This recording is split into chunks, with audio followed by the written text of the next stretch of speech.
ദൈവത്തിൻ്റെ മകനാണ് അല്ലെങ്കിൽ മണവാട്ടിയാണ്. അപ്പോൾ ആ രീതിയിൽ ആത്മീയതയെ കാണാനും വ്യാഖ്യാനിക്കാനും സാധിക്കുന്നിടത്താണ് യഥാർത്ഥ ആത്മീയത നമുക്ക് തിരിച്ചറിയാൻ പറ്റും.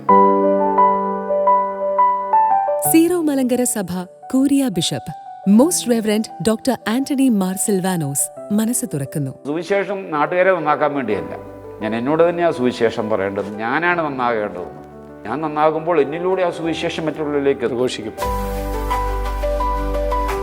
പൗരസ്ത്യ ദർശനത്തിൽ, അന്ത്യോക്യൻ പാരമ്പര്യത്തിൽ ഈ മൊണാസ്റ്റിക്സ് സെറ്റപ്പിൽ വളർന്നു വന്ന ഒരു സഭയായതുകൊണ്ടാണ് ഈ വേഷവിധാനങ്ങളും ഈ ചിന്തകളുമൊക്കെ മലങ്കര സഭയിൽ പ്രത്യേകമായിട്ടുള്ളത്. ഇടയ ശബ്ദം. ഓശാന ഞായർ രാത്രി 9 മണിക്ക് നമ്മുടെ ഷാലോം ടിവിയിൽ.